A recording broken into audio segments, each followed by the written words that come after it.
ஒரு வசனத்தை நம்ம வாசிக்கலாம். மத்தேயு எழுதின சுவிசேஷம் 25ஆம் அதிகாரம் 29ஆம் வசனம். மத்தேயு எழுதின சுவிசேஷம் 25ஆம் அதிகாரம் 29ஆம் வசனம்.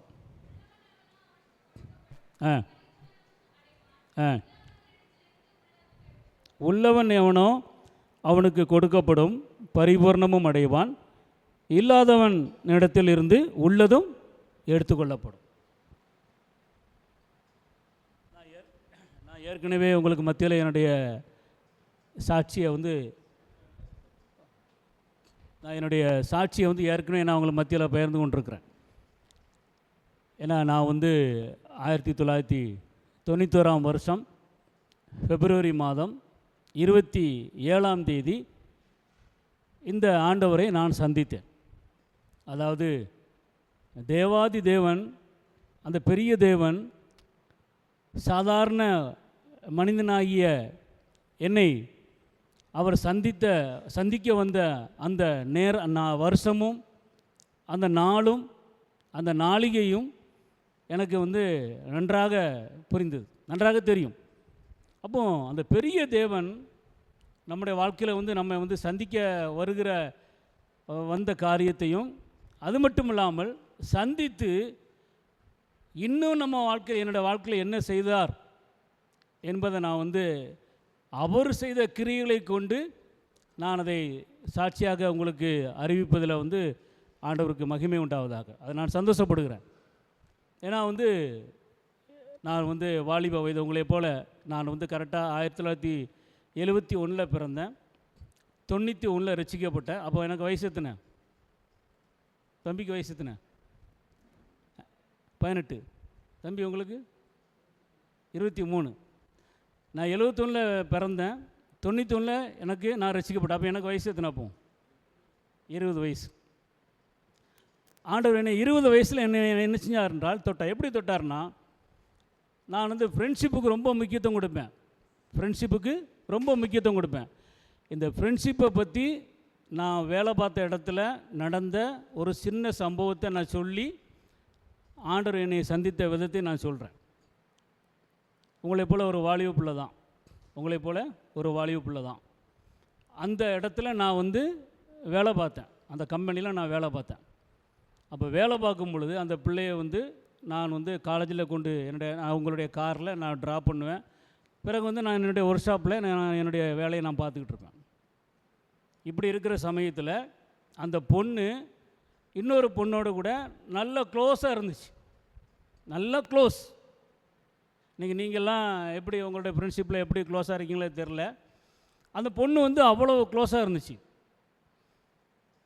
ஆனால் சில நாட்களுக்கு அப்புறமாக அந்த 2 பொண்ணுக்கு ஊடால என்ன ஆகிட்டுனா ஃப்ரெண்ட்ஷிப்பில் அங்கே கொஞ்சம் பிரிவினை வர ஆரம்பிச்சிட்டு. இன்னும் சொல்லப்போனால் இந்த 2 ஃப்ரெண்ட்ஷிப்பு 2 கேர்ளும் ஒரு இன்னொரு கேர்ளோட என்ன ஆகிட்டுனா என் கூட நான் கூட்டிகிட்டு போகிற அந்த அந்த அந்த கேர்ளுடைய ஃப்ரெண்டு இன்னொரு ஃப்ரெண்டோட கூட நல்ல ஒரு க்ளோஸ் ரிலேஷன்ஷிப்பை அது உருவாக்குனதுனால இந்த ஃப்ரெண்டுக்கு என்னாச்சுன்னா அவன் மேலே பயங்கர கோபம் உண்டாடு. சிரிக்கிறீங்க நிறைய பேர், எல்லோரும் அந்த அனுபவத்தில் போகிறீங்களான்னு நினைக்கிறேன். எல்லோரும் அந்த அனுபவத்தில் போகிறீங்கன்னு நினைக்கிறேன். நல்லா கவனிங்க, ஃபைனலாக கவனிங்கம்மா. அதாவது மிக முக்கியமாக நம்ம கவனிக்கணும். அப்போ என்ன ஆச்சுன்னா இந்த பொண்ணுக்கு அந்த ஃப்ரெண்டு இன்னொரு ஃப்ரெண்டோட கூட ஜாயின் பண்ண முச்சில் இந்த பொண்ணுக்கு பிடிக்காமல் கொள்ளாமல் என்ன ஆகிட்டுனா ஒரே எப்போ பார்த்தாலும் ஒரே சத்தம், சண்டை போடுறாங்க 2 பேரும். ஒரு நாள் நான் காரில் அவங்கள காலேஜ் தூத்துக்குடி சென்ட் மேரிஸ் காலேஜில் நான் ஆஃபீஸ்க்கு அவங்க வீட்டுக்கு கூட்டிகிட்டு வந்துட்டுருக்கேன். அப்போ மெயின் ரோடு மெஜரா கோட்ஸ் தூத்துக்குடியில் தெரியும், யார் தூத்துக்குடியில் இருந்த பிரதருக்கு அங்கிளுக்கெலாம் தெரியும். அந்த மெஜரா கோட்ஸுக்கு ஓரமாக ஏன்னா வண்டியை கொஞ்சம் ஓரமாக நிப்பாட்டுங்கன்னு சொன்னாப்புல. நிப்பாட்டின உடனே இறங்கி 2 பேரும் ஒரே தகராறு. ஏன்? நல்லா கவனிங்க. அவ்வளோ தூரத்துக்கு ஃப்ரெண்ட்ஷிப்பாக இருந்த அந்த ஃப்ரெண்ட்ஷிப் அது அப்படியே கட்டானனால இது தாங்க முடியாமல் அதை இன்னும் என்ன ஆகிட்டு, அதாவது தேவனை வீட்டில் சொல்கிறதுக்கு நான் வருத்தப்படுறேன். நண்பரும் பகை போல் தெரியும், அது நாள்பட புரியும்னு ஒரு கவிதை உண்டு. அதே மாதிரி அந்த அந்த ஃப்ரெண்ட்ஷிப் என்ன ஆகிட்டு, அது நாள்பட தான் என்ன செஞ்சுது, புரிஞ்சுது. 2 பேருக்கும் சண்டையோட நிற்பாட்டுச்சு. ஒரு நாள் நான் அப்போ போகலை. அப்போ நான் ஒர்க் ஷாப்பில் டியூட்டி வேலையை பார்த்துட்ருக்கேன். அவங்க மாமா வந்து இந்த பிள்ளையை கொண்டு போய் காலேஜில் ட்ராப் பண்ணிட்டு வந்துட்டாங்க. அப்போ சாயங்காலம் அதே பிள்ளைய வந்து இவர் போய் கூப்பிட போகிறார். அன்றைக்கி நான் போகல, அந்த நாள் நான் போகல. விட்டுட்டு வந்திருக்கிறாரு. வந்துட்டு வீட்டுக்கு வந்திருக்கிறாரு. ஒர்க் ஷாப்புக்கு இவர் வந்துட்டார். வீட்டில் விட்டுட்டு ஒர்க் ஷாப் வந்துட்டார். வந்த உடனே ஒரு ஃபோன் வருது.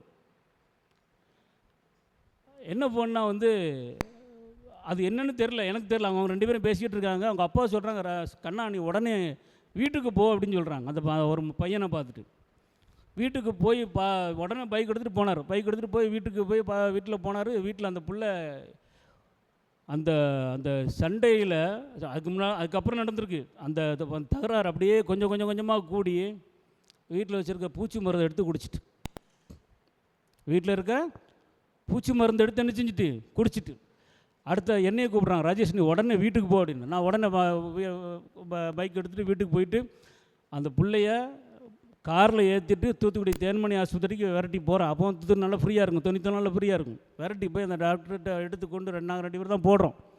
எடுத்துக்கொண்டு போட்டு பார்த்து சொல்கிறாரு, ஏமா சார் பிள்ளைக்கு முடிஞ்சு போச்சு அப்படிங்கிற. அதாவது கூடாத நட்பு கேடாய் முடியும். கூடாத நட்பு தேவையில்லாத நட்பு என்னங்க எங்கே போய் முடியும், நமக்கு கேடாய் போய் முடியும். அது வந்து அந்த பிள்ளையோட வாழ்க்கையில் மட்டும் இல்லை, நீங்கள் நம்மெல்லாம் இதை புரிஞ்சுக்கிறணும். அப்படிப்பட்ட ஸ்நேகம் என்ன செய்யக்கூடாது, அந்த ஸ்நேகம் யார்கிட்ட மட்டும் வைக்கணும் சொல்லுங்கள், ஆண்டவர்கிட்ட மட்டும் தான் வைக்கணும். வேறு யார்ட்டையும் அப்படிப்பட்ட ஸ்நேகத்தை என்ன செய்யக்கூடாது, இருதயத்தை கொடுக்கவே கூடாது. ரொம்ப ஸ்ட்ராங்காக இருக்கணும் அதில். அப்போ என்னோடய வாழ்க்கையில் உள்ள அந்த சம்பவம். ஆனால் அதுக்கு முன்னால் நான் ரசிக்கப்பட்டேன். எப்படி ரசிக்கப்பட்டேன்னா, நான் என்னோடய வாழ்க்கையில் இதே மாதிரி தான், ஃப்ரெண்ட்ஷிப்பு தான் எனக்கு முக்கியத்துவம் அப்படின்னு சொல்லி நான் வாழ்ந்துக்கிட்டு இருந்தேன். ஃப்ரெண்ட்ஷிப்பு தான் முக்கியம்னு சொல்லி நான் எங்கே போனாலும் சரி ஃப்ரெண்ட்ஸோடு தான் வந்து வீட்டுக்கு வந்தால் ஃப்ரெண்ட்ஸோடு தான் முதல்ல நான் சுற்றேன். எங்கள் வீட்டை கூட நான் மதிக்க மாட்டேன். அப்படி இருக்கிற சமயத்தில் என் ஃப்ரெண்டு சொன்னான். என்ன சொன்னான், அதாவது எனக்கு பிறக்கக்கூடிய குழந்தைன்னா ராஜேஷுடைய பிள்ளைக்கு தான் நான் கல்யாணம் பண்ணி கொடுப்பேன். அப்போ எங்கள் ஃப்ரெண்ட்ஷிப் எவ்வளோ திக்காக இருந்திருக்கும் பார்த்துக்கிறேங்க. நான் எவ்வளோ ஃப்ரெண்ட்ஷிப்பில் அதில் வந்து இதாக இருந்திருப்போம் பார்த்துக்கிறேங்க. ஆனால் நாளடைவில் இதே மாதிரி தான் எங்கள் தெருவில் இன்னொரு ஃப்ரெண்டு கொஞ்சம் ஒரு லக்ஸரியான ஒரு பையன் வந்து குடியேறினான், புதுசாக குடியேறினான். அப்போ என் கூட இருந்த அதே ஃப்ரெண்டு என்ன செஞ்சான், அந்த ஃப்ரெண்டோட கூட ஜாயிண்ட் ஆகிட்டான். எனக்கும் ரொம்ப வேதனை இருந்துச்சு. அப்போ தான் ஒரு சகோதரர் வந்து, எப்படியா நான் ஒரு மீட்டிங் போகிறேன்ப்பா நீ வரியா அப்படின்னு கேட்டான். இந்த சபைக்கெல்லாம் நான் வரணுமா, அவங்கெல்லாம் ஒரு ஜொல் இல்லாமல் இருப்பாங்க, பார்க்க ஒரு மாதிரி இருப்பாங்க, இதுக்கெல்லாம் நான் வரணுமா அப்படின்னு சொல்லி நான் ரொம்ப இழிவாக நினச்சேன் அந்த டைமில். அதுக்கப்புறம் அவங்க சொன்னாங்க, நீ ஒரு நாள் மீட்டிங் வந்து பாரேன். அப்போ நான் ரொம்ப வேதனையோடு இருக்கேன், இப்படி நடந்துட்டே அப்படின்ட்டு. சாதாரண சாட்சி தான். ஆனால் ஆண்டவர் அந்த தேவன் ஒரு மனிதனை வந்து எப்படி தன் வசப்படுத்துகிறார் அப்படிங்கிறதுக்கு அவர் நடத்தின விதம் வந்து ஒவ்வொரு விதமாக நடத்துவார். என்ன நடத்தின விதம், இப்படிப்பட்ட சொல்லி நான் வந்து உடஞ்சிவே இருக்கேன். அப்போ அவர் அப்போ வந்து நான் ஆண்டவர்கிட்ட சொல்கிறேன், நான் அந்த கூட்டத்துக்கு போகிறதுக்கு நான் பிளான் பண்ணிட்டேன். அப்போ நான் ஆண்டவர்கிட்ட சொல்கிறேன், என்ன சொல்கிறேன் தெரியுமா, ஆண்டவரே நீர் உண்மையிலே ஜீவனுள்ள தேவனாக நீர் இருப்பீர்னா, நீர் உண்மையிலே எனக்கு யாருன்னு தெரியாது, ஆண்டவர் தெரியாது, ஆண்டவர் நான் அறியலை, ஆண்டவர் இந்த இடத்துல இருக்கார், ஆண்டவரே நான் அறியலை. அப்போ நான் சொல்கிறேன், ஆண்டவரே நீர் உண்மையிலே தேவனாக இருப்பீர்னா நான் இந்த கூட்டத்துக்கு வர்றேன், இன்றைக்கி உண்மை என்ன செய்யுங்க, எனக்கு வெளிப்படுத்தி காண்பீங்க அப்படின்னு சொல்கிறேன். அப்போ ஆண்டவர் வந்து உண்மையிலேயே அவர் எப்படிப்பட்டவர் தெரியுமா, நீங்கள் என்ற முகத்தை பார்க்கிங்க இல்லையா, நான் உங்கள் முகத்தை பார்க்க, ஆண்டவர் எதை பார்க்குறாரு, இருதயத்தை பார்க்குறாரு. நான் எனக்கு அப்போ ஆண்டவர் அந்த கூட்டத்தில் நான் இப்படி சொல்லிட்டு போமச்சில் வேதத்தில் ஒரு வசனம் இருக்குது, 2 நாளாகமும் 2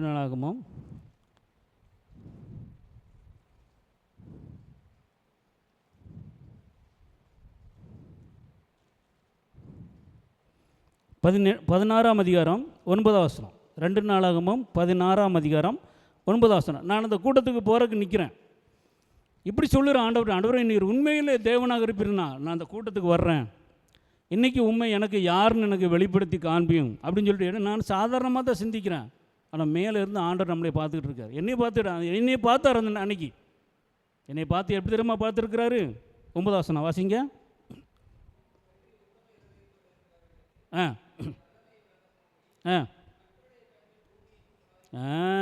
தம்மை பற்றி, யாரை பற்றி? தேவனை பற்றி உத்தம இருதயத்தோடு இருக்கிறவர்களுக்கு தம்முடைய வல்லமையை விளங்க பண்ணும்படி தேவனுடைய கர்த்தருடைய கண்கள் பூமி எங்கும் உலாவி கொண்டிருக்கிறது. அப்போ இந்த பூமியில் என்னை அந்த நாள் என்ன செஞ்சார் ஆண்டவர்? உலாவி கொண்டிருக்கிற அந்த கண்கள் என்னை பார்த்துச்சு. என்னை எப்படி பார்த்துச்சு? இவன் தேவன் யாருன்னு என்னை பற்றி கேட்குறதுக்கு ஆர்வம் உள்ளவனாக இருக்கிறானே, இவனுக்கு இன்றைக்கி என்னை வெளிப்படுத்தி காண்பிக்கணுங்கிற என்ன செஞ்சுட்டார் ஆண்டவர்? என்ன தீர்மானிச்சிட்டார். அப்படி தானே அர்த்தம். நான் அந்த கூட்டத்துக்கு போயிருக்கிறேன். அப்போ நான் கூட்டத்துக்கு முன்னால் போகலை, எனக்கு வெக்கமாக இருந்துச்சு. ஏன்னா யார் சபைக்கு போகிறத பார்த்தானே என்னை ரோட்டில் போய் கேட்பல, நீ சபைக்காக போனேன்னு சொல்லி கேட்டவங்க இது பண்ணிவிட்டு அந்த கூட்டத்தில் கடைசியில் ஒரு இடத்துல நின்றுட்டு இருந்தேன். அப்போ அவர் ஒரு வார்த்தை சொன்னேன். நிறைய காரியங்கள் சொல்லிகிட்டு இருக்கார், எனக்கு என்னென்னே புரியல. அப்போ நான் ஒரு தேவையோடு போயிருக்கேன்.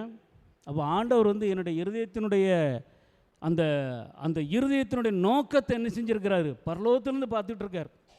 பார்த்தவர் என்ன செஞ்சார் தெரியுமா? ஒரு வார்த்தையை தந்தார். என்ன வார்த்தை? சங்கீதம் 34ஆம் அதிகாரம் 10ஆம் வசனம் வாசிக்கலாம். சங்கீதம் 34ஆம் அதிகாரம் 10ஆம் வசனம்.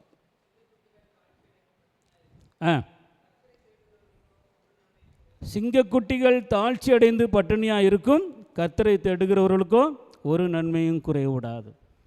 ஆண்டவர் உண்மையில் அந்த நாளில் என்னுடைய இருதயத்தை பார்த்தாரு, என்னுடைய இருதயத்தினுடைய நிலைமையை பார்த்தாரு, என்னுடைய தீர்மானத்தை பார்த்தாரு.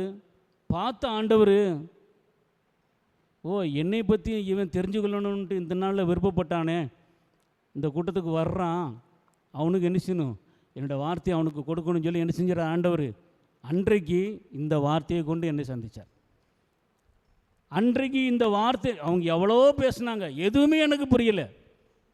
ஆனால் அந்த ஒரு வார்த்தை, பைபிள் வசனம் இருக்கிற சங்கீதம் 103ஆம் சங்கீதத்தில் வசனம் இருக்கிற, அவர் தமது வசனத்தை அனுப்பி அவர்களை குணமாக்கி அழிவுக்கு தப்பு வைக்கிறார். அவர் தமது வசனத்தை அனுப்பி, அவர் தான் அனுப்பினார். யார் மூலிமா?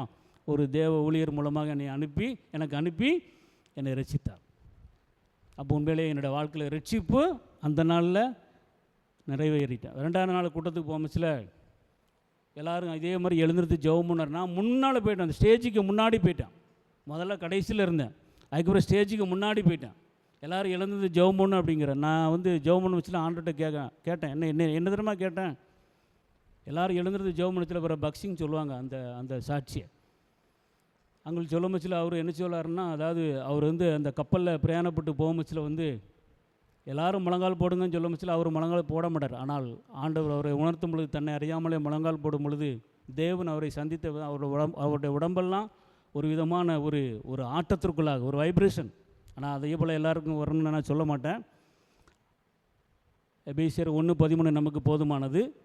ஆனாலும் என்னுடைய வாழ்க்கையில் அன்றைக்கு நான் அந்த கூட்டத்தில் முதல் நாள் 2ஆம் நாள் அந்த ஸ்டேஜுக்கு பக்கத்தில் இருக்கும்போது ஆண்டவர் ஒன்று கேட்டேன், ஆண்டவரே என்னை உம்முடைய பிள்ளையாக ஏற்றுக்கொள்ளும். எல்லோரும் எழுந்து ஜெபம் பண்ணுங்கன்னு சொல்கிறாங்க, என்னை உம்முடைய பிள்ளையாக ஏற்றுக்கொள்ளும், என்னை உம்முடைய பிள்ளையாக ஏற்றுக்கொள்ளும் அப்படி சொல்லும் பொழுது அது என்னை அறியாமல் அந்த இடத்துல கத்துறேன். அது மட்டும் தெரியுது, கத்துறேன். அப்படியே என்னோடய உடம்பெல்லாம் ஒரு மெய்சில் எடுத்துக்கிட்டு ஒரு மாதிரி இருக்குது. அப்போ அன்னைக்கு ஆண்டவர் என்னை சந்தித்தார், எனக்குள்ளே வந்தார். அது ரட்சிப்பின் நாள். நான் இந்த வருஷம் வாக்குத்தத்தம் இருக்கு இல்லையா, ரட்சித்த தேவன் என்ன செய்கிறாரா? நம்மளையா முற்றுமுடிய ரட்சிக்க வல்லவராக இருக்குது. அன்றைக்கி ரட்சித்த ஆண்டவர் என் வாழ்க்கையில் நான் ரட்சிக்கப்பட்டுட்டேன். அதுக்கப்புறம் ராபின்சன் அங்கெல்லாம் எல்லோரும் ஒரு சபைக்கு போயிட்டு இருந்தாங்க. அப்போ அந்த இன்னொரு பிரதர் அவர் மூலியமாக நான் என்ன செஞ்சேன், கரெக்டாக ஆண்டவர் அந்த சபையில் கொண்டு என்ன சேர்த்துட்டார். அதுக்கப்புறம் பார்த்திங்கன்னா ரட்சிப்பை மட்டும் ஆண்டவர் எனக்கு தரல. என் வாழ்க்கையில் நான் நீங்கள் வாலிபர்களாக இருக்கிறனால இது உண்மையிலே ப்ராக்டிக்கல் நடைமுறை வாழ்க்கையில் உள்ள காரியம் நான் அப்படி சொல்லி உங்களுக்கும் கூட ஆண்டவர் அதை ஆசீர்வாதமாக மாற்றணும். எப்படின்னா ரட்சிக்கப்பட்ட நம்ம நம்முடைய வாழ்க்கையில் ஆண்டவர் என்ன அடுத்து என்ன தெரியுமா செய்கிறாரு? பாவத்திலேருந்து நம்மளை விடுதலை கொடுக்குறார். பாவத்திலேருந்து நமக்கு விடுதலை கொடுக்க எப்படி விடுதலை கொடுக்காருன்னா, சோதனைகள் வரும். என் வாழ்க்கையில் நான் நிறைய தப்பு பண்ணியிருக்கேன். ரட்சிக்கப்பட்டதுக்கு அப்புறம் நிறைய தப்புன்னா வெளியே தெரியல, ஆனால் என்னால் முடியல. ஆனால் ஆண்டவர்கிட்ட நான் அப்போ எங்களுக்கு ஒரு ஊழியக்காரங்க இருந்தாங்க, அப்புறம் விஜயசூரியான்னு. அவங்க தான் அந்த வாட்ச்மணின்னு சொல்ல. அப்போ எனக்கு அது புரியாது. அப்போ வாட்ச்மணின்னு யார் ஏதோ காவக்காரரை பற்றி சொல்கிறாரு போல் நினச்சிட்டு நான் அப்படி இருந்தேன். ஆனால் வாட்ச்மணிங்கிறது சைனா தேசத்தில் அவர் சிறைச்சாலையில் நிறைய புஸ்தகங்களை எழுதின ஒரு தேவ மனிதர். அவர் பேர் வாட்ச்மன் நீ. அப்போ அவரை பற்றி அவருடைய புஸ்தகத்தெல்லாம் சொல்லுவாங்க, எனக்கு புரியவே புரியும். ஆனால் அவர் ஒரு சத்தியத்தை சொன்னார். என்ன சத்தியம்னா, கிறிஸ்துவோடு கூட சிலுவையிலேயே மரித்தேன். இந்த வார்த்தையை சொன்னேன். இது நமக்கு எத்தனை பேருக்கு அது ஏதாவது தெரியல. நான் ஆண்டதை விலைக்கு தரணும். நான் இது என்ன செஞ்சேன்னா, என்னோடய வாழ்க்கையில் நான் கிறிஸ்துவோடு கூட சிலுவையில் மரித்தேன், கிறிஸ்துவோடு கூட சிலுவையில் மரித்தேன். மறிக்கவே முடியலை என்னால். நான் அதை மனதளவில் தான் நான் அதை சொல்லிக்கிட்டே இருக்கனே ஒழிய, என்னுடைய இருதயத்தில் என்ன செய்யலை, மாற்றமே வரல. மனதில் மட்டும்தான் மரித்தேன்னு சொல்கிறேன். ஆனால் இருதயத்தில் என்ன இருக்குது? பாவத்தினுடைய அந்த காரியம் இடத்துல தொடர்ந்து ரீங்காரம் பண்ணிகிட்டே இருக்குது. ஆண்டவர்கிட்ட ஜெபம், ஆண்டவரே என்னால் முடியல, ஆண்டவரே நான் அழுதேன், ஆண்டவரே எனக்கு இதிலேருந்து எனக்கு விடுதலை வேணும், எனக்கு அதாவது என் உள்ளான வாழ்க்கையில் எனக்கு விடுதலை வேணும். விடுதலை இல்லாட்டினா அவருக்கு நான் பிரயோஜனமாகவே இருக்க முடியாது. நான் அழுதேன் ஆண்டவர்கிட்ட. அதான் பைபிளில் முதல் வசனம் அதான் வாசித்தேன். உள்ளவன் எவனும் அவனுக்கு என்ன செய்யப்படும்?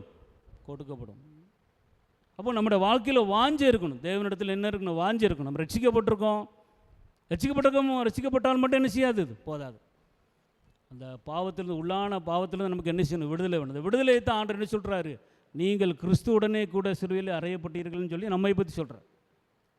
நம்ம ரட்சிக்கப்பட்ட ஒவ்வொருவரும் அவரோடு கூட சிலுவையிலே அதுதான் பைபிளை வாசிக்கிறோம்.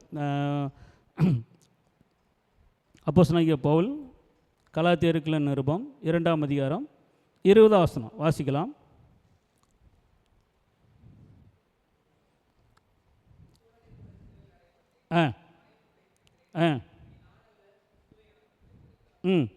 போதும்.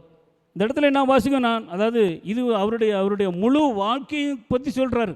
இது அவருடைய முழு வாழ்க்கை. ஆனால் நான் அந்த முழு வாழ்க்கைக்குள்ளே வரல. ஆனால் இந்த இடத்துல சொல்கிறாரு, கிறிஸ்துவுடனே கூட சிலுவையில் அறையப்பட்டேன்னு சொல்லும் பட்சத்தில் நான் எனது இஷ்டத்தின்படி, எனது சிந்தையின்படி, எனது விருப்பங்களை நிறைவேற்றுவதற்கு நான் எனக்குரியவன் அல்ல. என்னுடைய விருப்பத்தை நிறைவேற்றுவதற்கோ, என் மனசிலேருந்து தோன்றக்கூடிய ஆசைகளை நிறைவேற்றுவதற்கோ நான் எனக்குரியவன் அல்ல. அப்படிங்கிறத என்ன செஞ்சிருக்கிறார் ஆண்டவர்? ஆவியானவர் நமக்கு காண்பிப்பார். அதான் பைபிளை வாசிக்கிறோம். ரோமர்கள் நிருபத்தில் 7ஆம் அதிகாரத்தில் பாருங்கள். ரோமர்கள் நிருபம் 7ஆம் அதிகாரம் 4ஆம் வசனம் வாசிக்கலாம். 4ஆம் வசனம்.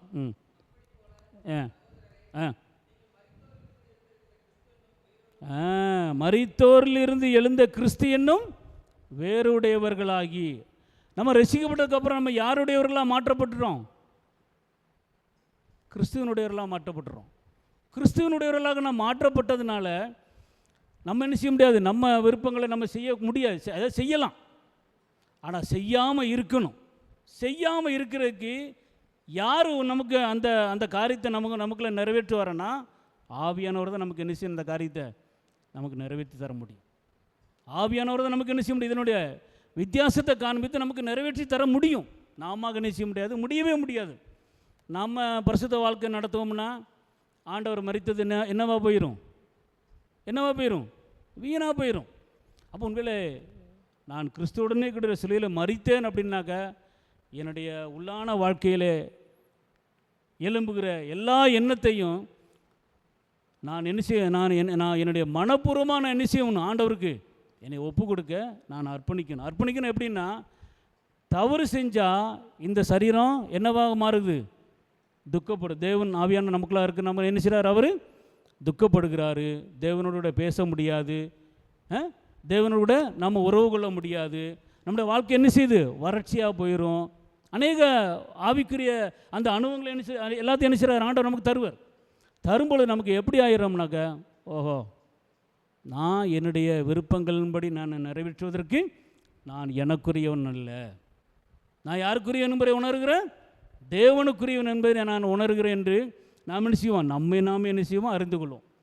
அறிந்து கொண்டதுக்கு அப்புறம் தான் நம்ம என்ன செய்ய முடியும், ஆண்டவருக்கு நம்மளே ஒப்புக்கொடும். அப்போ தான் நம்ம அதான் பைபிளை வாசிக்கிறோம், பரிசுத்த ஆவியானவர் வரும் பொழுது அவர் உங்களை சகல சத்தியத்திற்குள்ளே என்ன செய்வார், நடத்துவார். யோவான் சுவிசேஷத்தில் நம்ம வாசிக்கிறோம். யோவான் சுவிசேஷத்தில் வாசிக்கும் பொழுது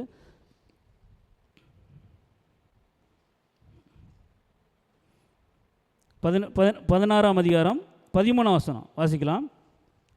யோவான் 16:13. அவர் சகல சத்தியத்திற்கும் உள்ளும் நடத்துவார்னு சொல்கிற அந்த வார்த்தையை பார்த்தா, கிறிஸ்துவோடு கூட சிலுவையில் அறையப்பட்டேன் அப்படிங்கிற வார்த்தை மூளை அறிவில் இல்லை. இன்றைக்கி எந்த அறிவில் ஆண்டவர் நம்மளை கொண்டு வருவார், நம்ம இருதயத்தில் என்னுடைய எண்ணங்களை, என்னுடைய தேவனுக்கு பிரியமற்ற காரியங்கள் நான் செய்வதற்கு நான் எனக்குரியவன் அல்ல, அது வேண்டாம், அது செய்ய வேண்டாம். அன்றைக்கு டெஸ்டிங் வரும், வாலிபத்தில் இருக்கும் அன்றைக்கு டெஸ்டிங் வரும், உண்மையில் நேச்சராகவே வரும், பக்கத்திலே வரும். அந்த டெஸ்டிங்குக்கு மத்தியில் தான் என்ன செய்ய முடியும், நம்ம என்ன செய்ய முடியும், அதிலேருந்து பலப்பட முடியும். டெஸ்டிங்கே இல்லாமல் என்ன செய்ய முடியாது, பலப்பட முடியாது. டெஸ்டிங் இல்லாட்டா பலப்படுவோமா, பலப்பட முடியாது. பைபிள் வசனம் இருக்குது, பலமான ஆகாரமானது நன்மை தீமை இன்னதென்று பகுத்தறியத்தக்கதாக எப்படி பயிற்சியினால். அந்த எபிரேயருக்கு நிருபத்தில் வாசிக்கிறோம், எபிரேயருக்கு நிருபத்தில் பாருங்கள், அந்த வசனம் மிகவும் அருமையான வசனம், எனக்கு ரொம்ப பிடித்த ஒரு வசனம். நன்மை பலமான ஆகாரமானது 5ஆம் அதிகாரம் 14ஆம் வசனம் வாசிங்க.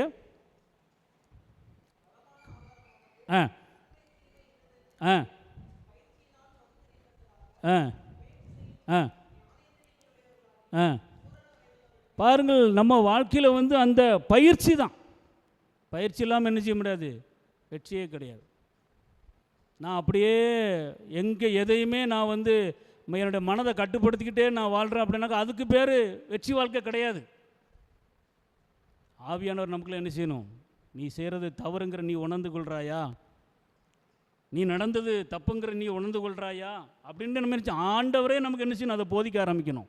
போதிச்சால்தான் நம்ம என்ன செய்வோம், அதுக்கப்புறம் இந்த சரீரம் எனக்குரியதல்ல, நான் என்னுடைய எண்ணங்களையும் சிந்தனைகளையும் நான் என்ன செய்ய மாட்டேன், இதுக்கு நான் என்னையே ஒப்பு கொடுக்க மாட்டேன், நான் தேவனுக்காக இனிமேல் நான் உண்மையாக இருப்பேன்னு சொல்லி நம்ம என்ன செய்வோம், மனப்பூர்வமாக என்ன செய்வாங்க, ஒப்பு கொடுக்க ஆரம்பிப்போம். அதுதான் ரோமரில் சொல்வார். என்ன சொல்கிறாரு பாருங்கள், ரோமருக்கு நிருபத்தில் அவர் சொல்கிறார். என்ன சொல்கிறார், ரோமருக்கு நிருபம் 6ஆம் அதிகாரத்தில், ரோமர் 6ஆம் அதிகாரம் 13ஆம் வசனம் என்ன சொல்கிறார் பாருங்கள், வாசிக்கிறோம் பாருங்கள். நீங்கள் உங்கள் அவயவங்களை அநீதியின் ஆயுதங்களாக பாவத்திற்கு ஒப்புக்கொடாமல் உங்களை மரித்தோரிலிருந்து பிழைத்திருக்கிறவர்களாக தேவனுக்கு ஒப்பு கொடுத்து உங்கள் அவயவங்களை நீதிக்குரிய ஆயுதங்களாக தேவனுக்கு ஒப்பு கொடுங்கள். தேவனுக்கு ஒப்பு கொடுங்கள்னு சொல்கிறார். இதை எப்படி ஒப்பு கொடுக்க முடியும், சும்மா ஒப்பு கொடுக்க முடியாது. ஆண்டவருக்கு பிரியமானதை நான் பிரியமில்லாத காரியங்களை நான் செய்யும் பொழுது ஆண்டவர் என்ன செய்கிறார், எனக்குள்ளாக துக்கப்படுகிறாரு, என் வாழ்க்கை மாறுது, நான் என்னுடைய இஷ்டத்தின்படி வாழ்வதற்கு இந்த சரீரம் எனக்குரியது அல்ல அப்படிங்கிற நம்ம என்றைக்கு மனப்பூர்வமாக கண்டுபிடிக்கிறோமோ அன்றைக்கி நம்ம என்ன செய்வோம், நம்ம தேவனுக்கு அர்ப்பணிக்க ஆரம்பிச்சிடும். இந்த அர்ப்பணிப்பை தான் ஆண்டவர் நம்மள்ட்ட எதிர்பார்க்குறார். வீட்டுக்கு பயந்து, அப்பாவுக்கு பயந்து, ரிலேஷன்ஸுக்கு பயந்து, சபையில் இருக்கக்கூடிய ஊழியக்காரங்களுக்கு பயந்து, பொறுப்பான சோழர்களுக்கு பயந்து, அந்த பயத்தினால் கீழ்ப்படிதல் என்ன செய்யாது, நம்ம வாழ்க்கையில் பிரயோஜனப்படாது. ஆண்டவர் நமக்கு போதித்து அதை நாம் அதை கற்றுக்கொண்டு அதுக்கு நம்ம ஒப்பு கொடுக்குறோம் பார்த்தீங்களா, அதுதான் உண்மையான கீழ்ப்படிதல். அந்த கீழ்ப்படிதல் தான் ஆண்டவர் நம்மகிட்ட விரும்புகிறார். அதான் அந்த இடத்துல தொடர்ந்து இந்த இடத்துல அவர் சொல்கிறார். என்ன சொல்கிறாரு பாருங்கள், 19ஆம் வசனத்தில் சொல்கிறார். அதே ரோமருக்கு நிருபம் 6ஆம் அதிகாரம் 19ஆம் வசனத்தில் சொல்கிறார் பாருங்கள், வாசிங்க.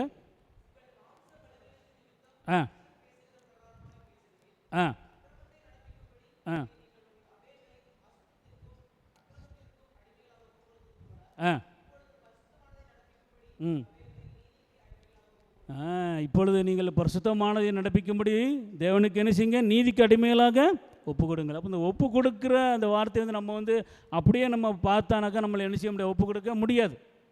ஆனால் ஒப்பு கொடுப்பதற்கு யார் உதவி செய்வார்? தேவாவியானவர் நமக்கு உதவி செய்வார். நான் சொல்கிறேன், உங்களுக்கு விளங்குறதா? புரிஞ்சுதா தம்பி? எல்லாம் புரிஞ்சுதா? அப்போ நம்ம வாழ்க்கையில் நாம் என்ன செய்யணும்? நாம ஆண்டவருடைய கிரிகளை நம்மளோட வாழ்க்கையில் உணர்ந்து மனப்பூர்வமாக ஒப்பு கொடுக்கக்கூடிய அந்த ஒப்பு கொடுத்தல தான் தேவன் விரும்புகிற ஒப்பு கொடுத்தல். அந்த கீழ்ப்படியில் நம்ம போகும்போச்சில் அது நமக்கு ஆசீர்வாதமாக இருக்கும். முதல்ல ரட்சிப்பு, ரெண்டாவது பாவத்திலிருந்து விடுதலை. இது நம்முடைய அனுபவ வாழ்க்கையிலேருந்து கற்றுக்கொள்ளக்கூடிய பாடம். மூணாவது ஒரு காரியம் இருக்குது. அது அந்த காரியம் என்னென்னா, நாம் இப்படி விடுதலை பெற்றிருக்கும் பொழுது தான் ஆண்டவர் வாலிபர்களாக எடுத்து என்ன செய்வார்? தேவனுடைய சபையில் என்ன செய்வார்? தேவனுடைய வார்த்தையை கொடுக்க ஆரம்பிச்சிடுவார். நீங்கள் எத்தனை பேர் தேவனுடைய வார்த்தையை எடுத்து கொடுக்குறீங்களோ தெரியல. வாலிப பிள்ளைங்களாம் நீங்கள் சண்டே கிளாஸ் எடுப்பீங்க, எடுக்க வைப்பார். எப்படின்னாக்கா, இந்த டெஸ்டிங்லாம் நம்ம அந்த தேவனுடைய பலத்தில் நம்ம ஓவர் கம் பண்ணி வரும் பொழுது நம்ம என்ன செய்ய ஆரம்பிச்சிடும்? ஆண்டவருக்கு கீழ்ப்படிய ஆரம்பிச்சிடும். சில தவறு இருக்கும், இல்லைன்னு சொல்லலை. நம்ம ஆளுக்களை சில கோபம் இருக்கும், சில நேரத்தில் பொய் சொல்லிடலாம், சில நேரத்தில் அப்பா அம்மா ஏற்றி பேசிடலாம். இதெல்லாம் சின்ன தப்பு, அதெல்லாம் பெருசு, அதெல்லாம் நம்ம அது நடக்கும். ஆனால் அதை நம்ம வாழ்க்கையில் என்ன செய்வோம்? அதுக்கப்புறமா சரி செஞ்சிடும். ஆனால் அந்த ரங்கத்தில் நடக்கக்கூடிய காரியங்களை நம்ம என்ன செய்ய வேண்டியதாக இருக்குது? தேவனுடைய பலத்தில் அதை மேற்கொள்ள வேண்டியது நமக்கு மிக அவசியமாக இருக்குது. தேவன் அந்த பகுதியை பார்த்துக்கிட்டே இருக்க. எந்த பகுதியை? நம்மளோட உள்ளான நிலைமையை பார்த்துக்கிட்டே இருக்குது. அந்த நிலைமையில் நம்ம எப்படி இருக்கணுங்கிறாரு? ஆண்டவருக்கு உண்மையாக இருக்கணுங்கிறத பார்த்துக்கிட்டு இருக்கு. அது பைபிள் வசனம் இருக்குல்ல, உள்ளத்தில் உண்மையாக இருக்க விரும்புகிறீர், அந்த கரணத்தில் எனக்கு ஞானத்தை தெரியப்படுத்தி. சங்கீதத்தில் இருக்குது, உள்ளத்திலே உண்மையாக இருக்க விரும்புகிறீர், அந்த கரணத்தில் எனக்கு என்ன செய்வீர்? ஞானத்தை எனக்கு என்ன செய்வீர்? தெரியப்படுத்தியவர்னு சொல்கிறார் சங்கீதக்காரன். அப்போ உண்மையில் நம்மளோட வாழ்க்கையில் ரட்சிப்பு, பாவத்திலிருந்து விடுதலை, மூணாவது ஒரு காரியம் இருக்குது. இதெல்லாம் நம்ம வரும்பட்சத்தில் ஆண்டவர் என்ன செய்கிறார் தெரியுமா? நம்மகிட்ட பேசுவார். எல்லா நேரமும் ஆண்டோடைய வார்த்தை நம்ம கொண்டு நம்மகிட்ட பேசுவார், இல்லைன்னு சொல்லலை. அதெல்லாம் அதுக்கு பேஸ்மெண்ட்டத்தை பார்த்தோம்னாக்கா பரிசுத்தம் தான். அந்த பேஸை பார்த்தோம்னா பரிசுத்தம் தான். ஆனால் அந்த 14ஆம் அதிகாரத்தில் வரும் பொழுது, யோவான் 14ஆம் அதிகாரத்தில் வரும் பொழுது அங்கே ஆண்டவர் என்ன சொல்கிறாரு பாருங்க. 21 வசனம் வாசிங்க, 3வது ஒரு பகுதி வாசிங்க. யோவான் 14:14-21, 16 14.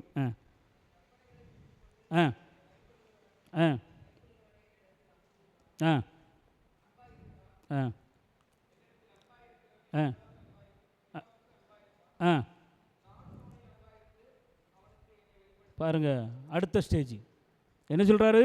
என் கற்பனைகளை பெற்றுக்கொண்டு அவைகளை கைக்கொள்கிறவன் என்னிடத்தில் அன்பாக இருக்கிறான், என்னிடத்தில் அன்பாக இருக்கிறவன் என் பிதாவுக்கு அன்பாக இருப்பான். அடுத்து என்ன சொல்கிறாரு? நானும் அவனில் அன்பாக இருந்து அவனுக்கு என்னை வெளிப்படுத்துவேன். அப்போ நம்ம ஆண்டவருக்கு நம்ம அந்த அந்த அந்த அந்த அந்த கீழ்ப்படுதலுக்குள்ளாக வரும் பொழுது ஆண்டவர் என்ன செய்கிறார்? வேதத்திலேருந்து நம்மளோட கூட என்ன செய்ய ஆரம்பிச்சிருவார்? பேச ஆரம்பிச்சிடுறார். புரியுதா உங்களுக்கு? அந்த படிப்படியாக அந்த ஸ்டெப்பாக பார்த்தீங்களா? ரட்சிப்பு, பாவத்திலேருந்து விடுதலை, அடுத்து என்ன செய்கிற? ஆண்டவர் பேசுகிறார். அதான் அந்த 3வது பார்க்குறோம். என்ன சொல்கிறாரு? நானும் அவனில் அன்பாக இருந்து அவனுக்கு என்னை வெளிப்படுத்துவேன். அப்போ ஆண்டவருடைய வழிகளில் நம்ம வாஞ்சியோடு, அருமையான பிள்ளைங்க, இன்றைக்கி இன்றைக்கி இந்த யூத் மீட்டிங்கில் இத்தனை பேர் உட்காந்துருங்க. இது உண்மையிலே ஆண்டவர் மேலே நீங்கள் வச்சுருக்கிற அன்பும், அவர் உங்கள் மேலே வைக்கிற அந்த அன்பும் அதில் கரெக்டாக இருக்குது.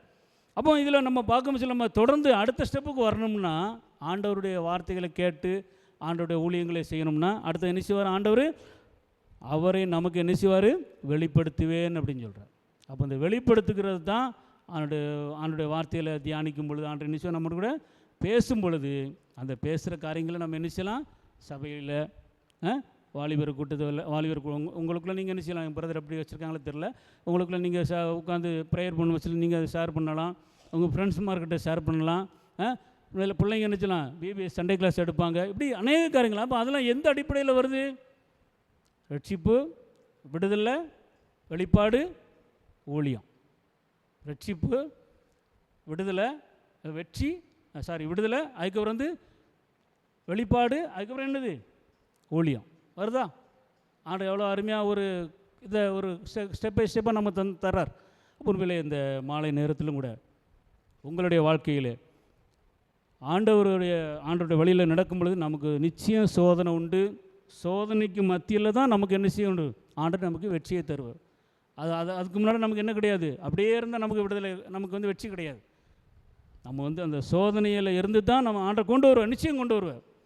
நான் வந்து இன்னொரு இது சொல்கிறேன். நான் வாலிபனாக இருக்கும் சில அந்த அந்த பிள்ளையை கூப்பிட போகும்போது நான் வந்து என்றைக்குமே அட்வான்ஸாக போகிறதுக்கு விருப்பப்பட மாட்டேன். ஏன்னா அந்த இடத்துல போய் நின்றுட்டு அதை வந்து நம்ம வந்து எல்லா காலேஜில் எல்லா பிள்ளைங்களும் வரும். அப்போ நமக்கு நம்ம பையன் நான் மட்டும் அதாவது நின்று கூட்டுறதுக்கு எனக்கு கொஞ்சம் கஷ்டமாக இருக்கும், ரசிக்கப்பட்டாப்போம். அப்போ நான் கரெக்டாக போவேன், கரெக்டாக அந்த டைம் விடுறதுக்கு தான் போவேன்.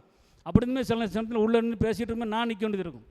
ஆனால் சில நேரத்தில் ஆண்டவர் அனுமதிக்கிறார். ஏன் அனுமதிக்கிறாருன்னா நம்ம பலப்படுறதுக்கு, நம்ம அதில் நின்று வேடிக்கை பார்க்குறதுக்கு இல்லை, நம்ம அதில் நின்று பலப்படுறதுக்கு. நல்லா புரிஞ்சுக்கிறீங்க. முள்ளை எப்படி எடுக்க முடியும், முள்ளால் தான் எடுக்க முடியும். அதே நம்ம வந்து அந்த இடத்துல பலப்படணும்னா அந்த இடத்துல வச்சு தான் நினைச்சிடறார் ஆண்டவர், பலப்படுத்துவார். அப்போ அதெல்லாம் எனக்கு நான் நினச்சி பார்ப்பேன். ஆண்டவர் வந்து சாதாரணமாக நம்மளை வந்து உருவாக்க மாட்டார். அவர் உருவாக்குறதுக்கு இப்படிப்பட்ட ட்ரையல் மூலமாக தான் நினச்சிடுறாரு, நம்மளை உருவாக்கி நம்மளை கொண்டு வர்றாரு அப்படிங்கிறத நம்ம நினச்சிங்க பாடங்களை கற்றுக்கொண்டோம். அதில் உங்கள் வாழ்க்கையில் ரட்சிப்பு, பாவத்திலிருந்து விடுதலை, அவருடைய வார்த்தைக்கு அதாவது கீழ்ப்படிதல் மூலமாக அவர் நம்மளோட பேசுகிற காரியங்கள், இதுக்கு அடுத்ததான் என்ன இருக்குது, ஊழியங்கள் இருக்குது. அதில் உங்களோட வாழ்க்கையிலே கர்த்தர் நம்மை உங்களை ஆசீர்வதித்து அவ்விதமாக அவருடைய நாமத்தை மகிமைப்படுத்த தேவன் நமக்கு உதவிச்சு வராங்க. வேறு யாருக்காவது கேள்வி இருக்கா? நீங்கள் கேட்கலாம். இது வந்து ப்ராக்டிக்கல் டாக்கு தானே, நீங்கள் கேட்கலாம். ஏன்னா நீங்கள் அதாவது பைபிளில் ஒரு வசனம் இருக்குது, நான் சொல்கிறேன் தப்பாக நினைக்காதீங்க. எபிரேயரில் ஒரு வசனம் இருக்குது, நீங்கள் கேள்வி கேட்கணும் தான் பைபிளில் சொல்லியிருக்கு இல்லையா? கேள்வி கேட்கணும். ஒருத்தர் வந்து சொல்லிட்டு போகிறாருன்னா சும்மா நம்ம அப்படி இருக்கக்கூடாது. சில நேரத்தில் கேட்கலாம், இது எப்படின்னு சொல்லி கேட்கலாம். உங்களால் பொதுவாக கேட்க முடியாட்டால் கூட என்ன செய்யலாம், தனிப்பட்ட விதத்தில் கேட்கலாம். சரிங்களா? நான் சொல்கிறேன், உங்களுக்கு புரிஞ்சுதா? புரிஞ்சுதா? டவுட் இருக்கா? சரி, ஜெபம் பண்ணுமா?